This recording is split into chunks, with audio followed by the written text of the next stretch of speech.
go. So, Yeah. where would you like me to start? Well, how old were you when you started drinking? Like the first time you started drinking? Oh, I started drinking at, I would say, about 9 years old.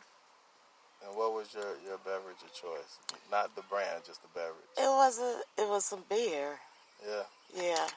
So. It was given to me, with a straw, like soda. Yeah. So I drank it, It was cool.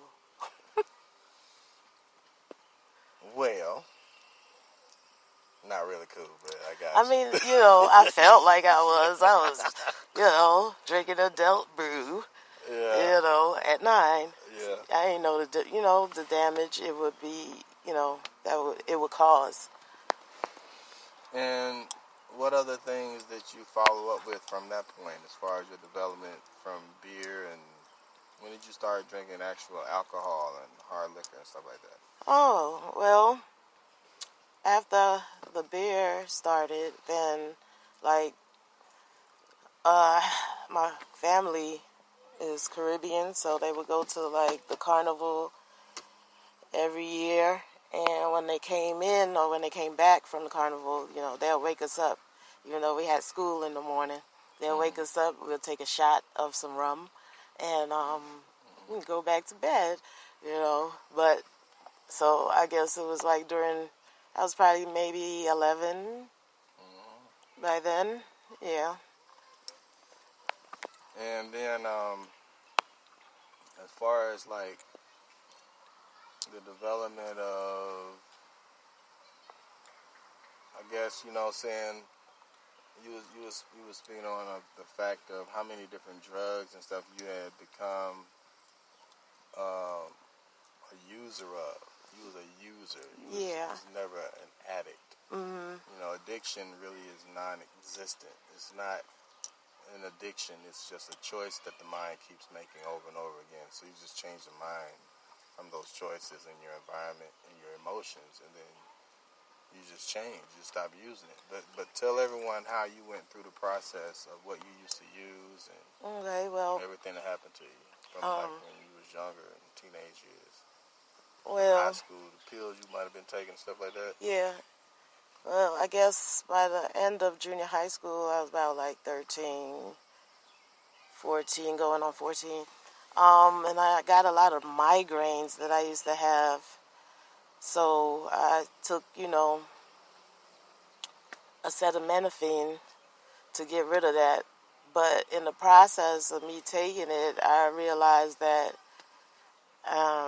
it made me go to sleep. So after dealing with a lot of the family issues and my environments that I was faced with at the time, sometimes I just wanted to go to sleep. So even when I didn't have a migraine, I would still take it just to go to sleep,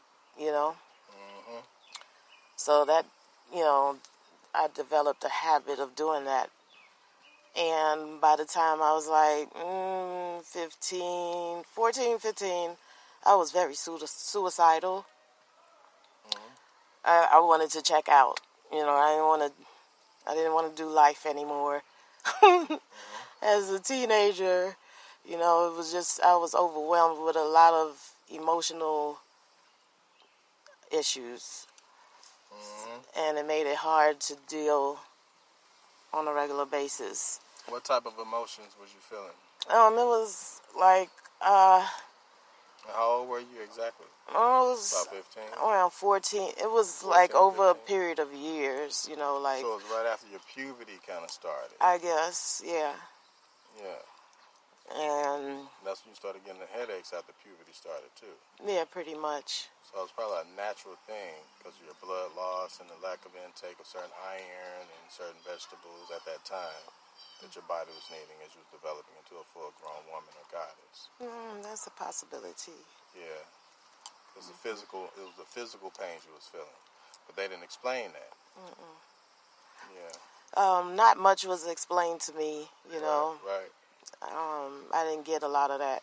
So I just dealt with things as they came, the best way I knew how.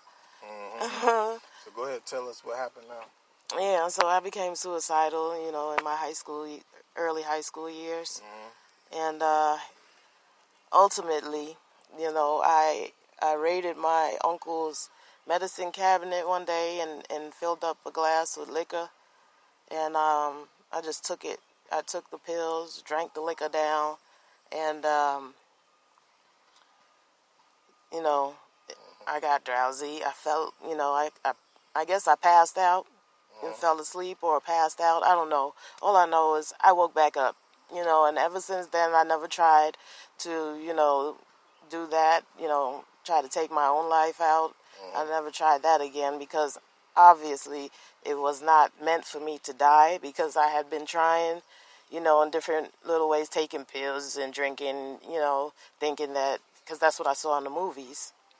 So I copied that. It seemed like an easy way to just go to sleep and never wake up again, So I was like, but after it didn't work that last time, I was like, well, I had a conversation with the Most High and said, well, you must have something for me to do here, so I'm not going to do that anymore. And I just went on from there.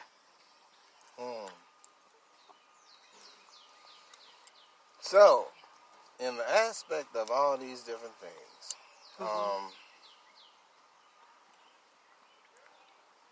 you went through the process of life with a lot of different, a lot of different, what was it, mental frustrations, and Yeah, you was just frustrated. Like, what made you feel at that time like you did not want to live? Like, what made you have that feeling and those different emotions that led up to that point? I think it was a lot to do with my childhood experiences and things of that nature, all that came along with that, My mom was very strict, and I felt like I didn't really have too many people, even though I bounced around in different households. I didn't really have someone that was there, present with me, that I can just go to with whatever I was dealing with. That person was probably a phone call away or, something like that. I didn't have a person present. My mom had to work. She was working all the time. My dad, he disappeared when I was about 7.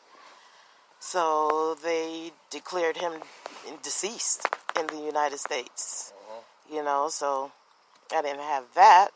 And all my other relatives, they did what they could, but, they had lives. So, but, that makes sense. That's very logical right there as far as the emotional state, because, yeah, I can relate to that. yeah. But, Yeah, I can relate to that. after, I became an alcoholic, in my early 20s, just drinking a lot, And what was your drink of choice during that time, mainly? But not the brand, just, Cognac. Yeah. Yeah. Yeah, cognac, rum was always, that's a part of, I feel like that's a part of my culture. But cognac when I wasn't drinking rum. And I drank everything, tequila. I drank it all. You got to keep in mind that all these things, like when you say it was a part of our culture, it was a part of your culture. I felt like it was. It was. And they still brand it and promote it to be a part of black people's lives and black culture. It's not something that is put out amongst the consumers like that targets all different demographics, all different races. It doesn't target it, it just targets one particular demographic. And they continue to push that.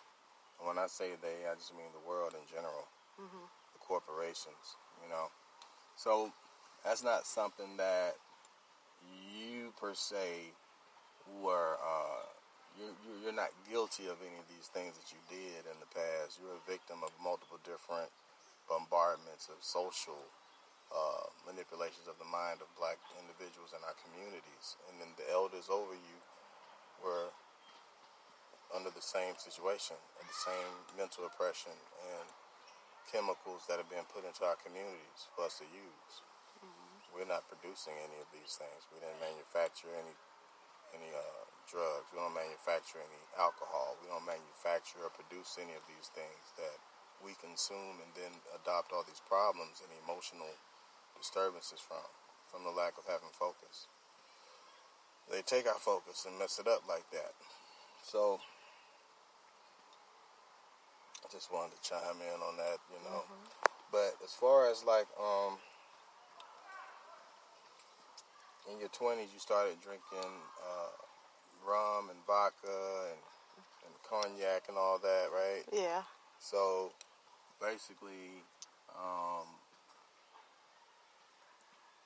how deep did you go with that? Like, Well, what's the worst time that you reached with drinking liquor that you can remember? the worst time? Yeah, how much was it that you was able to consume? I think the worst time would be when I had alcohol poisoning. Tell us about that part. I had a club, and at the time, I had a club with a partner, and we went out that night, you know, to another club of a mutual friend of ours. Now, you own this club with a partner, right? Yeah, It was the your one business. we had, yeah. Right. But we went out to another mutual friends club, restaurant, you know. And we were drinking it, and I had already been drinking before I even got there, you know. And when I got there, it was a lot of people I knew was there, and they all had drinks. Like, you want a drink? I'm like, yeah. So I'm just consuming drinks back to back. You know, every circle I go to, it's a drink for me. So by the end of the night, I couldn't even see clear. You know, I'm just done. But I still had to drive, you know, which in retrospect, I don't even thank God I made it. But,